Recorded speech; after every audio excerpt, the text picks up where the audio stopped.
ایسا ہوا این ہوا الا ہوا وزیر العزت والجبروت الصلاۃ والسلام علی خلق اول بنور ربہ وبقدرتہ وبجلالہ وبکمالہ اسرتہ خیر اسرت شجرتہ خیر شجرت اسمہ احمد مرفوع علی العرش وعرضین محمد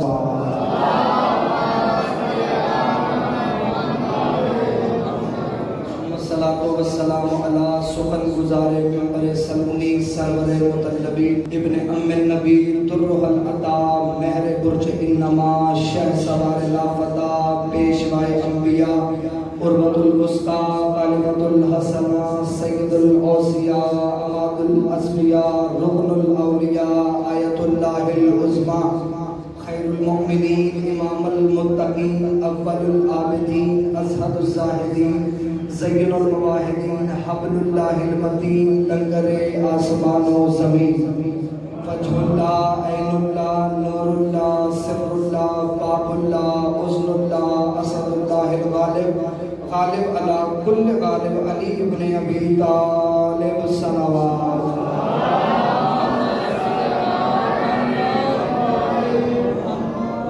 الطیبین الطاہرین المعصومین المنتجبین المہدیین ولعن اللہ تعالی علی قوم الظالمین الکافرین المنافقین المتکبرین اما بعد فقط قال حق سبحانہ وتعالی فی کتابہ المجید وفرقانہ الحمید وحسدہ الصادقین وقولہ الحق بسم اللہ الرحمن الرحیم ثم اورثنا الکتاب الذین اصطفینا من عبادنا بلند صلوات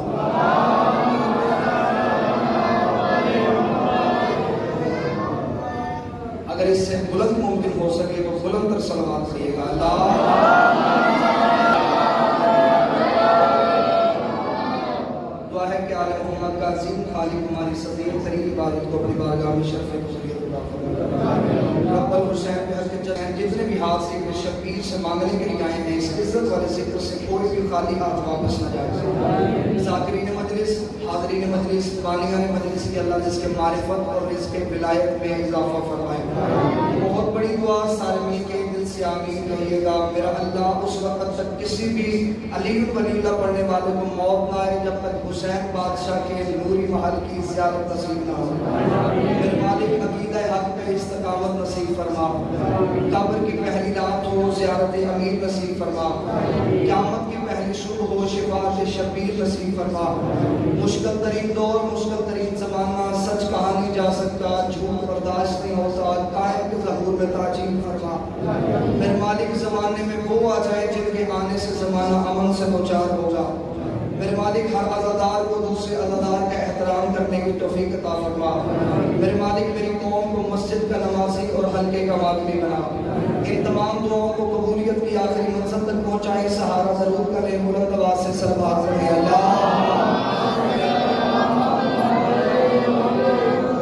اجازت ہے ذکر شروع کیا جا سکتا بالکل کوئی اجنبیت نہیں بالکل تنہائی کا احساس نہیں اپنا گھر اپنا ممبر پہلا جملہ پہلی سطر آپ کے اذان کے حوالے کرنے لگا ہوں اور یقین کامل ہے کہ نہ سطر ضائع ہوگی نہ لفظ کا لغو ہوگا جھوٹ کے سمندر میں تھپیڑے کھاتی ہوئی انسانیت سچائی کے جس جزیرے پہ آ کے سکون محسوس کرتی ہے سچائی کے اس جزیرے کو مدد سے حسین کہتے ہیں بولے وہ بندہ رو بھائی کا حق ادا کرنا چاہتا ہے اتنا بہتر استقبال کیا اگلا جملہ ہی بھی آپ ہی کا حق بنتا ہے اس نفس نفسی کی عادت میں اس افراتفری کے دور میں سسکتی بلکتی تڑپتی ہوئی انسانیت جس گھر میں آ کے پرسکون ہو جاتی ہے وہ گھر حسین ابن علی کا ہے تھوڑی تھوڑی رحمت فرمائیے گا ساری رات تک تڑپتا ہوا مریض جس فرش پہ بیٹھ کے اپنے سانسوں کو اطمینان محسوس کرتا ہے اس شفا خانے کو مجد سے حسین کہتے ہیں اب جتنے بھی آئے ہیں اب آئے نہیں بلائے گئے آپ کے گرد کے دیواریں نہیں ہوتی یہ سارے معصومین ہوتے ہیں آپ کے سر پہ چھت نہیں ہوتی عباس کے کرم کا سایہ ہوتا ہے آپ جتنے بھی آئے ہیں اگر آپ اہل سنت ہیں اہل سنت رہیں لیکن مجلسوں میں آئیں کیونکہ مجلس میں بیٹھنے سے چند فوائد حاصل ہوئے جو سنی بھائی مجلس میں بیٹھے ہیں مجلس میں بیٹھنے کے فائدے بتا دیتا ہوں اللہ نے قرآن میں فرمایا جب حضرت ابراہیم کو جا رہا تھا، ایک چھوٹا سا پرندہ اپنے منہ میں پانی کا ایک قطرہ لے کے اس دہکتی ہوئی آگ کے اوپر جا رہا تھا. دوسرے پرندوں نے رو کر پوچھا کہاں جا رہے ہو؟ اس نے کہا میں پانی کا ایک قطرہ اس دہکتی ہوئی آگ کے اوپر پھینکنے جا رہا ہوں. اور کہا میلوں کی لگی ہوئی آگ ہے، سالوں کی اکٹھی کی ہوئی جنگل کی لکڑیاں ہیں، تیرے ایک قطرے سے آگ گزری نہیں. پرندے نے جواب دے کے ہمارے عقیدے مضبوط کر دیے. اس کا پتہ مجھے بھی ہے کہ میرے ایک قطرے سے آگ گزری نہیں، لیکن میں پانی کا ایک قطرہ آگ کے اوپر پھینک کے اللہ کو گواہ بناؤں گا. میرا تعلق ابراہیم سے تھا، نمرودیوں سے نہیں تھا. اس لیے کہتے ہیں ذکر حسین میں آؤ، مجلس حسین میں بیٹھا کہ اللہ کو گواہ بنا سکو. تمہارا تعلق حسین سے تھا، یزیدیوں سے نہیں تھا.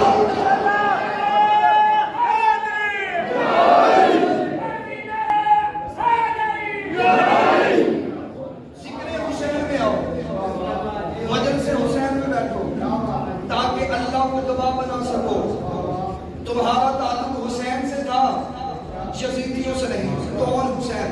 مجھے بادشاہ حسین کی عزت کی قسم ہے، حسین کے تعارف کا اس سے بہتر جملہ میری کتابت میں نہیں. کون حسین؟ جو دشمن کی طاقت کو لعنت بنا کے اس کے گلے میں ڈال دے، اسے کائنات میں حسین کہتے ہیں. بولے وہ بتا جو حسین کی تائید کرنا چاہتا ہے، جو دشمن کی طاقت کو لعنت بنا کے اس کے گلے میں ڈال دے، اسے کائنات میں حسین کہتے ہیں. اگلا جملہ پڑھوں گا اور ہاتھ دیکھوں گا کون سا ہاتھ تحریک سے سیدہ سے خیرات مانگنے کے لیے آیا ہے. کون حسین؟ جو کربلا کی جنگ میں آخری حملہ اپنے 6 ماہ کے لال سے کروائے، اسے کائنات میں حسین کہتے ہیں. آقا دادی کسی قبیلے کا بہت، جو کربلا کی جنگ میں آخری حملہ اپنے 6 ماہ کے لال سے کروائے، اسے کائنات میں حسین کہتے ہیں. اور مجھے بادشاہ حسین کی عزت کی قسم ہے، اتنا بڑا کریم ہے حسین، جسے تقدیر کچھ نہ دے اسے شبیر سب کچھ دیتا ہے. جسے تقدیر کچھ نہ دے اسے شبیر سب کچھ دیتا ہے. چلے میں دلیل دے دیتا ہوں. فطرت سے اللہ نے پر لے لیے تھے، خدا نے پر لیے، حسین نے دے لیے. خدا سزا دے چکا تھا، حسین نے پر واپس کر لیے. جو بندے ابھی کرے جسے بڑی عدالت سزا دے دے، چھوٹی مقدمہ سنتی نہیں. خدا نے سزا دے دی کہ حسین نے چھپا لیا. بادشاہ حسین اب وہیں سے آئے تھے، کہیں پہ شفا دے کے آ جاتے. حسین نے کہا اگر میں وہاں پہ شفا دے کے آ جاتا، شاہ کا مولوی میرے اختیار کو مانتا ہی نہ. میں نے وہاں کا مجرم شاہ پہ بلا کے دنیا کو بتایا ہے وہاں بھی بادشاہ حسین ہے، شاہ بھی بادشاہ حسین.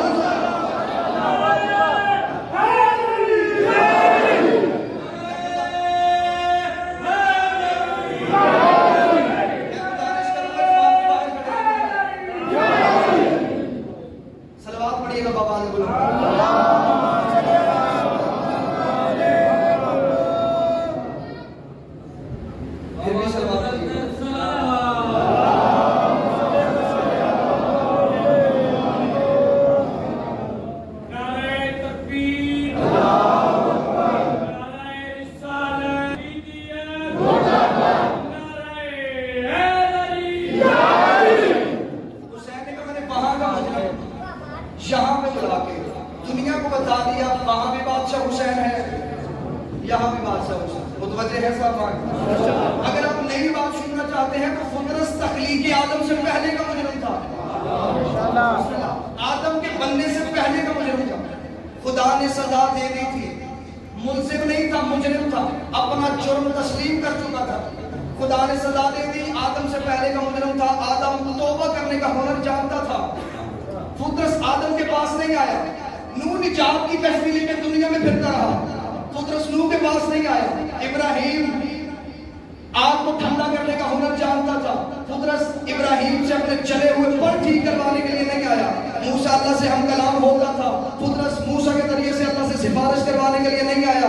حد ہو گئی صبر ربی الاول کو، کائنات میں بہار آ گئی، کائنات کا سب سے بڑا رسول آ گیا. فطرت محمد مصطفیٰ کے پاس نہیں آیا. 13 رجب کو لم یلد کے گھر سے کسی کی آواز آئی، فطرت علی کے پاس نہیں آیا. 15 رمضان کو حسن جیسا قرآن آیا، فطرت حسن کے پاس نہیں آیا. ادھر 3 شبان آئی، 3 شبان کا آنا تھا، فطرت نے انگڑائی دی. فطرت نے جبریل سے کہا پیر پہ لے جا، اب میرا طبیب آ گیا ہے، اب میرا حکیم آ گیا ہے. جبریل نے تڑپ کے کہا آدم آیا، نوح آیا، ابراہیم آیا، موسیٰ عیسیٰ نبی آئے، حتیٰ کہ سید الانبیاء گیا، تو ان کے پاس نہیں گیا، حسین کے پاس کیوں جا رہا ہے؟ اس نے اگر میں ان کے پاس جاتا، وہ پہلے لوح دیکھتے ہیں پھر بات کرتے ہیں، پہلے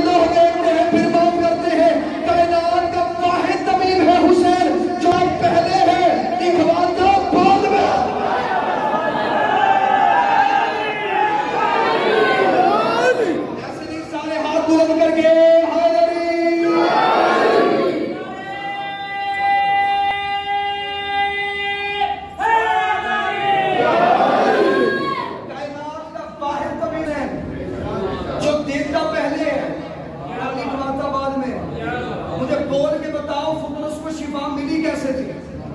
زبان سے؟ ہاتھ لگا کے؟ نہ، چولہے سے مس لیا تھا۔ اے کریم کربلا اتنی دور سے آیا تھا، اسے ہاتھ لگا کے شفا دے دیتے۔ دور سے مریض آئے اسے حکیم پہلے دیکھتا ہے، اتنی دور سے آیا تھا، اسے ہاتھ لگا کے شفا دے دیتے۔ حسین نے کہا اگر میں ہاتھ لگا کے شفا دے دیتا، قیامت تک کے لیے مولوی کہتا رہتا جب تک حسین تھا تب تک شفا تھی، جب تک حسین تھا تب تک شفا تھی۔ میں نے اسے اپنے کہوارے کے ساتھ مس کر کے ان کی زبانوں کو بن دیا ہے کہ جب تک حسین نہیں، جو چیز حسین کی ہو جائے، جو چیز حسین کی ہو جائے۔ اب قیامت تک کے لیے شفا یہ نہ دیکھنا حسین کہاں ہے، یہ دیکھنا علم کہاں ہے، چولہا کہاں ہے، تابعہ کہاں ہے۔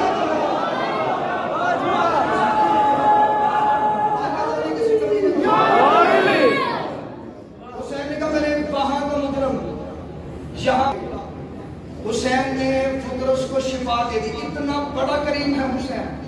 آج تک جب بھی ممبر سے فضائل محمد و آل محمد پڑھے جاتے ہیں، سامنے سے تنقید ہوتی ہے، سامنے سے کہا جاتا ہے، مثلا ہم کہتے ہیں کہ آل محمد عالم الغیب تھے، بندے کہتے ہیں عالم الغیب نہیں تھے، یہ ممبر کا غلاف ہے، میرا ہاتھ ہے، جب میں نے اس تحریر پہ سجدہ کیا میں نے کہا دیکھوں عالم محمد غیب جانتے ہیں یا نہیں جانتے، مجھے حقیقت میں کچھ اور نظر آئی ہے، اس در کے جانور بھی غیب جانتے ہیں۔ جانور میں نے اس لیے کہہ دیا، سانس رکھتے تھے، جسم رکھتے تھے، نظام تنفس ان کا چلتا تھا۔ علی کے ہاتھ میں لوہے کا ٹکڑا تھا، زمانہ تلوار کہتا تھا، حیدر ذوالفقار کہتا تھا۔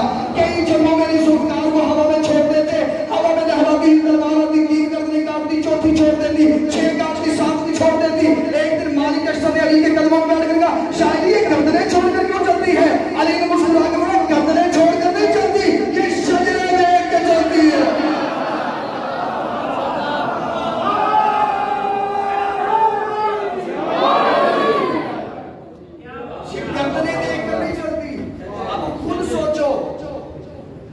تلوار غیب جانتی ہو، حیدر کرار جس کے ہاتھ میں ہوگی وہ حیدر کرار کیا ہوگا؟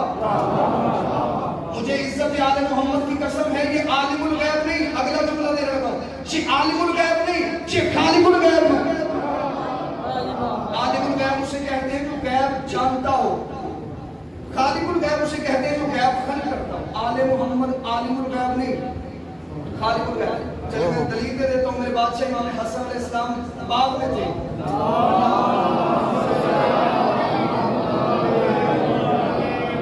امام حسن علیہ السلام باغ میں تھے، یہ باہر سے فقیر شام کا رشتہ ہوئی، اس نے دیکھ کے اپنے فوجیوں سے کہا، اس کا سامنے حسن کھڑا ہے، انہوں نے کہا ہاں حسن کھڑا ہے، اس کا ایک لمحے کے لیے رکو، میرے پاس تخت ہے، تاج ہے، حکومت ہے، وزیر ہے، مشیر ہے، جاہ و جلال ہے، سب کچھ ہے، ایک لمحے کے لیے حسن میں اپنے تخت تاج حکومت کا روپ ڈالتے ہیں۔ اس نے باہر سے امام کو مخاطب کر کے کہا، اس نے حسن تیرا بابا سلونی کے دعوے کرتا تھا، کیا تو بھی کرتا ہے؟ امام نے اس کی طرف دیکھنا گوارا نہیں کیا، امام نے زمین کی طرف دیکھا، امام نے کہا چاہے تجھے نہیں پتا، ہمارے چہرے بدلتے ہیں، دعوے نہیں بدلتے۔ حسن کے دعوے بیٹھے ہو، ہمارے چہرے بدلتے ہیں، دعوے نہیں بدلتے۔ دعویٰ وہی ہے جو پہلے کا تھا، آخر تک وہی چلے گا۔ اس نے کہا اچھا حسن اگر میں تجھ سے کچھ سوال پوچھوں جواب دے گا؟ جاہل کے ہاں ایک اور عزت پائی جاتی ہے، جاہل صرف جواب میں جاہل نہیں ہوتا۔ سوال اب اس نے کہا تو دیا اصل میں تجھ سے کچھ سوال پوچھوں جس کے ذہن میں نہیں آ رہا تھا میں کیا پوچھوں۔ اس نے ایک لمحہ اپنی آنکھیں بند کی، آنکھیں کھولی، سامنے کھجور کا درخت، اچھا میرا اصل یہ بتا اس کھجور کے اوپر کتنی کھجوریں ہیں؟ امام نے درخت کی طرف دیکھے بنا، امام نے کہا 3313۔ اسے کہا حسن تو کیا سمجھتا میں گنواؤں گا؟ نہیں میں گنواؤں گا۔ اس اپنے نوکروں سے کہا کھجور کے درخت کے اوپر چڑھو، سارے کے ساتھ پھل نیچے گراؤ، ابھی دیکھ لیتے ہیں کہ جو ہاشمی سلونی کا دعویٰ کرتے ہیں کیا یہ حق پہ کرتے ہیں؟ اسے کہا ابھی دیکھ لیتے ہیں یہ 3313 ہیں کہ نہیں۔ چادر بچھا دی گئی، پھل گرنا شروع ہو گئے، امام حسن علیہ السلام ٹہل رہے تھے اور وہ پریشان تھا۔ میں جملہ تبدیل کر دیتا ہوں، حکومت پریشان تھی، امامت مطمئن تھی۔ حکومت پریشان تھی، امامت مطمئن تھی، حکومت کے قدم پر اٹھا رہے تھے، چہرے پہ ہلکی سی مسکراہٹ تھی۔ پریشان حکومت میں سپاہیوں نے کھجوریں گنتے ان کا 3313 ہی ہیں، 3313 ہی ہیں۔ اس کا ایک گھٹاؤ ایک بڑھاؤ، ایک گھٹاؤ ایک بڑھاؤ، ان کا گھٹاتے ہیں گڑتی نہیں، بڑھاتے ہیں بڑھتی نہیں۔ یہ جلدی سے اپنے گھوڑے کی سین پہ آیا، اس نے گھوڑے کو چلانا شروع کیا۔ امام نے کہا چاہے تو نے سوال پوچھا، میں نے جواب دیا، اب بتا بنا کے تیرے سوال کا، تو جیتا کہ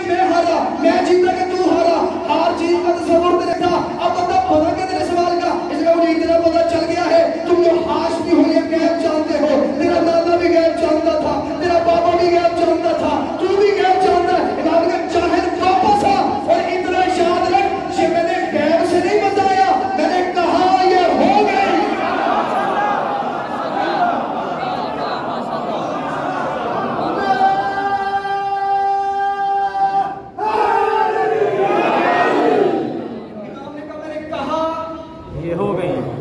ہم جو کہتے ہیں وہ ہو جاتا ہے. ہمارے لہجے میں کن بولتا ہے. آل محمد عالم الغیب نہیں، خالق الغیب. میرے بادشاہ امیر المومنین کوفہ کی مسجد میں تھے. یا چند بندوں نے سوچا کوئی ایسا بندہ تلاش کرے جو علی سے ایسا سوال کرے. علی سوچ میں پڑ جائے. یہ ڈھونڈتے ڈھونڈتے کہ یہودی عالم کے پاس آئے جو 70 سال سے قطار میں رہ رہا تھا. اتنی ریاست تھی اس کی کہ وہ علم غیب کی چیزوں میں جھانک لیتا تھا. اسے لے کے آئے کوفہ کی مسجد کے باہر کھڑے ہوئے تیار کیا، اندر بھیجا. جب یہ اندر آیا تو سامنے منبر پہ میرے شہنشاہ امیر المومنین بیٹھے تھے.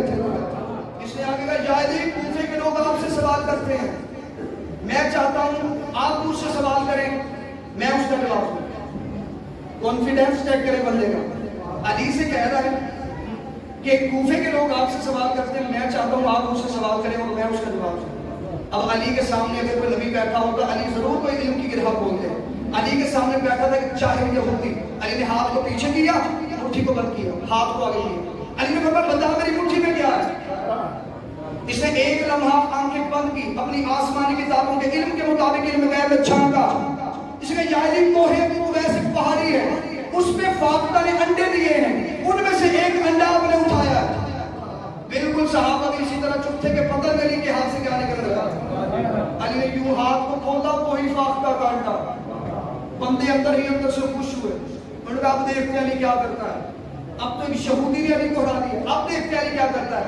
اتنا جملہ کہنا تھا علی ممبر سے نیچے آئے. علی نے اس کے سینے پہ ہاتھ رکھا. علی نے کہا خدا نے وہ ماں پیدا ہی نہیں کی جو ایسا بیٹا چلے جو علی کے مقابلے میں آ جائے. علی نے وہی انڈا اس کے ہاتھ میں رکھے گا، رکھ وہیں پہ جہاں سے میں نے اٹھایا.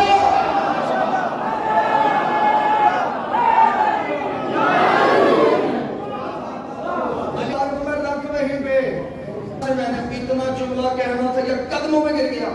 دیکھ کے کہنے لگا یا علی جو میں نے کیا وہ صرف عالم کرتے ہیں، جو تو نے کیا ہے وہ خالق کرتے ہیں. میں نے جو کیا وہ عالم کرتے ہیں، جو تو نے کیا عالم نہیں کرتے. اب اتنا جملہ کہہ کے جب باہر جانے لگا تھا امیر المومنین نے پیچھے سے آواز دی. علی فرمایا اب آ ہی گیا ہے، میرے بھی ایک سوال کا جواب دے کے جا. اس کو یا علی جی پوچھے. علی نے فرمایا یہ تو جواب دے دیتا ہے، یہ علم کہاں سے سیکھا ہے. اس میں یا علی میں نے ریاضت کی ہے. علی فرمایا کیسے ریاضت کی ہے. اس میں یا علی میں اپنے نفس کے مخالف چلتا ہوں. جو میرا نفس کہتا ہے یہ کر، میں ویسے نہیں کرتا، میں اپنے نفس کے مخالف چلتا ہوں. امیر المومنین مسکرائے. مسکرا کر اچھا اچھا اچھا تو اپنے نفس کے مخالف چلتا ہے تو تیرا نفس کیا کہتا ہے مسلمان ہونے کے بارے میں. اس میں یا علی میرا نفس کہتا ہے مسلمان نہ ہو. علی نے مسکرا کے فرمایا پھر ہو. الٹ کیوں چلنا ہے. علی نے مسکرا کے فرمایا پھر ہو. آج تک جب بھی ممبر سے آل محمد کے فضائل پڑھے گئے تو سامنے سے انکار ہوا. ہم نے کہا کہ حسین راہب کو 7 بیٹے دیے، بندوں نے نہیں دیے. بندوں نے آگے سے اعتراض یہ کیا کہ راہب تو کہتے ہی اسے ہیں کہ شادی نہ کرے. راہب تو ہوتا ہی وہ ہے جس کی شادی نہ ہو. جس کی شادی نہ ہو اسے اولاد کی طلب کیسے. شیعہ مذہب میں علم سے بڑی قسم کوئی نہیں، علم سے بڑی ضمانت کوئی نہیں. مجھے علم عباس کی قسم ہے. عرب کے عیسائی شادیاں بھی کرتے تھے، ان کے بیٹے بھی ہوتے تھے، کیونکہ دلیل قرآن میں لکھی ہے. اگر وہ شادیاں نہ کرتے، ان کے بیٹے نہ ہوتے، اللہ قرآن میں کیوں کہتا تم اپنے بیٹے لے کے آؤ. ہم اپنے بیٹے لے کے آتے. بالکل نیا تخیل، نیا زاویہ، نیا عرفان، نئی بات بننے لگا. اگر پہلے بات سنی ہو بے شک نہ بولیے گا. حسین نے راہب کو بیٹے عطا کیے. حسین نے عرب کے عیسائی شادیاں بھی کرتے تھے. یہ جو راہب تھا یہ شام کے شہر بابلن سے تھا. یہ آیا نجران میں. نجران کیا کرنے آیا تھا؟ کیونکہ نجران میں جگہ ہے جسے قبۃ النجران کہتے ہیں. وہاں پہ عیسائیوں کا کہنا ہے کہ یہاں پہ عیسیٰ کی ایک جھلک آئی تھی، وہ زیارت گاہ بن گئی. وہاں پہ یہ زیارت کرنے کے لیے آیا تھا. اب میں جملہ کہوں گا، آپ کا چہرے دیکھوں گا، کون سا ہاتھ اس دہلیز سے، اس دہلیز کے ذکر کی تائید کے لیے آیا ہے. جہاں پہ عیسیٰ کی ایک جھلک آئے وہ تو زیارت گاہ بن جائے جہاں پہ خود حسین رہتے ہو. مالک حسین عزت ہو سر، جہاں پہ خود حسین رہتے ہو. جی آیا نجران میں. اس نے آگے منظر بڑا عجیب دیکھا. کوئی عیسیٰ کا نام نہیں لے رہا، کوئی محمد محمد کر رہا ہے، کوئی علی علی کر رہا ہے. اس نے آگے وہاں کے عیسائیوں سے پوچھا کیا ہوا، تم عیسیٰ کو بھول گئے ہو. انہوں نے جو جواب دیا، انہوں نے کہا ہم عیسیٰ کو نہیں بھولے، ہم نے پنجتن کو دیکھا ہے. جیسی زمانے میں عزت ان کی ہے کائنات میں کسی کی نہیں. جیسے یہ کریم ہے دنیا میں کوئی نہیں. شام کو سوچتا ہوا گھر آیا، اس نے آ کے اپنی سوچا عمارہ سے کہا، اس نے کہا ہم اتنی دور سے آئے ہیں، پردیس سے آئے ہیں، ہمارے پاس اولاد بھی کوئی نہیں، ہم نے آج تک سنا ہے عیسیٰ مردے زندہ کر لیتا ہے، عیسیٰ کوڑی کو شفا دے دیتا ہے، لیکن اگر پنجتن اتنے بڑے کریم ہیں تو کیوں نہ ہم ان سے جا کے بیٹے مانگیں۔ اس کی بیوی نے کہا ٹھیک ہے، آپ کو سو گیا خواب میں عیسیٰ ابن مریم آ گئے۔ اس کا عیسیٰ ابن مریم آپ 70 سال ہو گئے مجھے آپ کی عبادت کرتے ہوئے، آج تک میرے خواب میں نہیں گئے۔ عیسیٰ نے مسکرا کے فرمایا آج تو نے سوچ بڑی اچھی سوچی ہے، سوچ بڑی اچھی سوچی ہے۔ اس نے یار اے نبی اللہ میں نے تو سوچا ہے کہ جا کے پنجتن سے بیٹے مانگوں گا، لیکن اب تو آپ آ گئے، جملہ آ گیا ہے، اب تو آپ آ گئے ہیں، مجھے کسی سے مانگنے کی ضرورت ہی نہیں، آپ تو مردے کو زندہ کر لیتے ہیں، آپ بوڑھی کو شفا دے دیتے ہیں، مجھے کسی سے مانگنے کی ضرورت نہیں، آپ مجھے بیٹے عطا کریں۔ عیسیٰ نے مسکرا کے فرمایا ہاں میں مردے زندہ کر لیتا ہوں، لیکن جن کا نام لے کے کرتا ہوں وہ مدینے میں ہے۔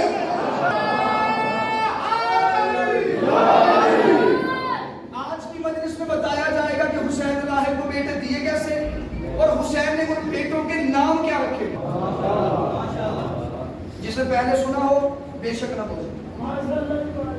پہلی بار منبر سے یہ راز پڑھنے لگا حسین راہب کو بیٹے دیے کیسے۔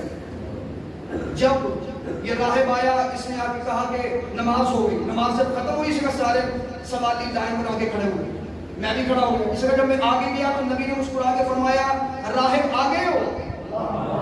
اس نے یا رسول اللہ مجھے جانتے ہیں ورنہ میں تجھے نہیں تیرے باپ کو بھی جانتا ہوں، میرے باپ کو بھی جانتے ہیں۔ نبی نے مسکرا کے فرمایا تجھ سے لے کے آدم تک تیرا سارا شجرہ جانتا ہوں۔ اب اس نے دل میں سوچا، اس نے کہا اگر مجھے جانتے ہیں یقیناً میرا سوال بھی جانتے ہوں گے۔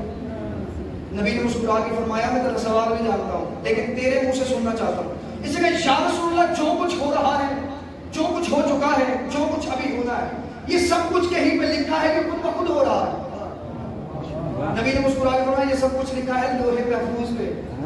پہلے کی باتیں کی جاتی تھی بغیر کتابوں کے، میرے پاس وہ کتابیں موجود ہیں جن میں یہ جملہ موجود ہے، اگر میں کتاب سے جملہ ثابت نہ کر سکوں آپ کا نہیں 14 کا مجرم ہوں، لیکن اگر آپ پہلی بار ممبر سے بات سنیں گے تو داد اور دعا دیجیے گا جتنا میرا حق بنتا ہے۔ اس لیے یا رسول اللہ یہ سب کچھ کس پہ لکھا ہے؟ فرمایا لوہے محفوظ پہ۔ اس لیے یا رسول اللہ یہ لوہے محفوظ کیا ہوتی ہے؟ فرمایا لوہے محفوظ 2 قسم کی ہوتی ہے۔ اس میں کون سی؟ نبی نے فرمایا لوہے محفوظ مکتوبی، لوہے محفوظ وجودی۔ عقیدے والے بندے میرے ساتھ ضرور بولیے گا لوہے محفوظ وجودی۔ اس نے کہا یا رسول اللہ لوہے محفوظ مکتوبی اور وجودی میں کیا فرق ہے؟ نبی نے فرمایا لوہے محفوظ مکتوبی اسے کہتے ہیں جو بیت المعمور چوتھے آسمان پہ ہے، جو کچھ ہو رہا ہے، جو کچھ ہو چکا ہے، جو کچھ ابھی ہونا ہے وہ سب کچھ اس میں لکھا ہے۔ اس نے کہا یا رسول اللہ لوہے محفوظ وجودی کون سی ہے؟ دائرے میں بیٹھے تھے محمد مصطفیٰ، علی مرتضیٰ، حسن مصطفیٰ، سید الشہداء۔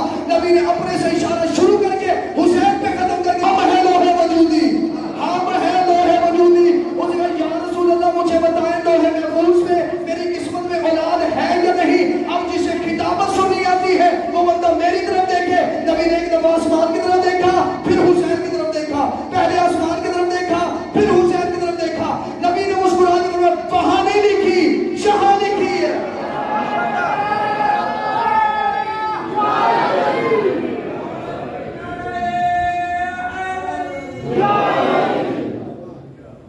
زندگی باقی ملاقات والا پورا مضمون پڑھا جائے گا آپ کے سامنے۔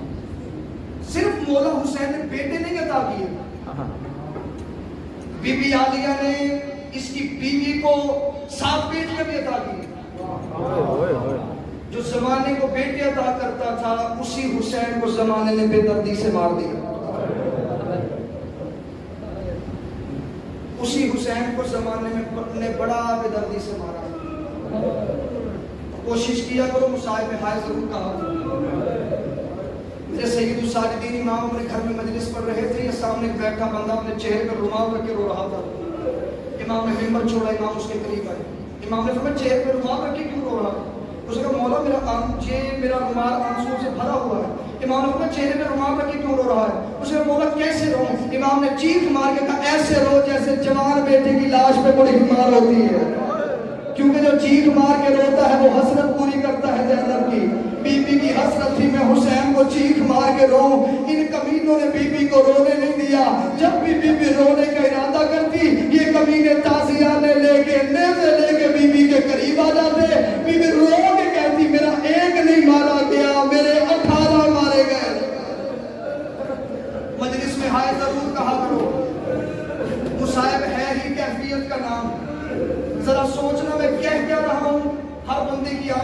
ضرور آئے گا. ان کمینوں کے 3 بنائے ہوئے اصول تھے. انہوں نے کربلا میں وہ تینوں اصول توڑ دیے. ان کا پہلا اصول تھا 2 قبیلوں کے درمیان لڑائی ہو رہی ہوتی تو کوئی اپنا شیر خوار بچہ لے کے, روتا ہوا بچہ لے کے میدان میں آ جاتا, یہ فوراً جنگ روک دیتے تھے. 2 قبیلوں کے درمیان لڑائی ہو رہی ہوتی, کوئی عورت برقع پہن کے آ جاتی, یہ فوراً اپنی تلواریں نیاموں میں رکھ لیتے تھے. ان کا تیسرا قانون تھا یہ شادی والے گھر پہ حملہ نہیں کرتے تھے. ان کمینوں نے کربلا میں تینوں اصول توڑ دیے. انہوں نے حسین کے اصغر کو شہید کر دیا. انہوں نے بی بی زینب کے چادر کا حیا نہیں کیا. انہوں نے حسین کے قاسم کی مہندی جلا دی. میرا اللہ ان نوازوں پر رحم فرمائے, تیرا اور میرا شمار ہونے بلانے والوں میں فرمائے. میں زیادہ دیر شبی کو انتظار نہیں کرواؤں گا, چند منٹ مصائب پڑھوں گا.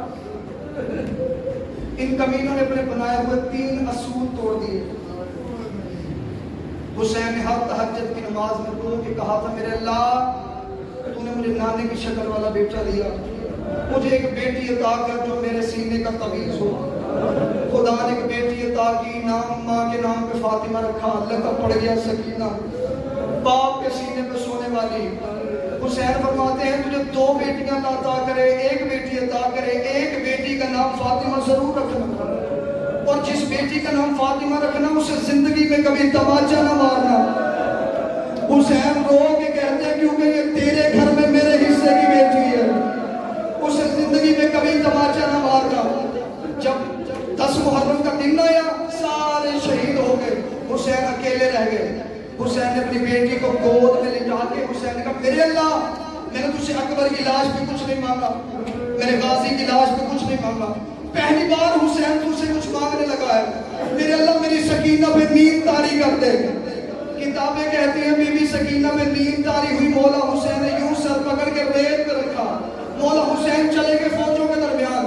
جب حسین تھوڑے سے گرے, گرتے ہوئے حسین کی آواز آئی, میرے اللہ اب میری سکینہ جگا دے. میرا اللہ تیرا اور میرا شمار ہونے اور بلانے والوں میں فرمائے, میرے اللہ میری سکینہ جگا دے. ادھر قریب گھوڑے سے گر رہا تھا, بی بی سکینہ ریت سے اٹھی. بی بی نے اٹھ کے کبھی دائیں کبھی بائیں. بی بی نے دیکھا مفیزہ میرا بابا کہاں ہے. بی بی رو کے کہتی ہے, بی بی بابا مقتل چلا گیا. اور رو کے کہتی وہاں چلا گیا جہاں سے کوئی واپس نہیں آتا. رو کے کہتی ہاں بی بی وہاں چلا گیا. بی بی نے رو کے تڑپ کے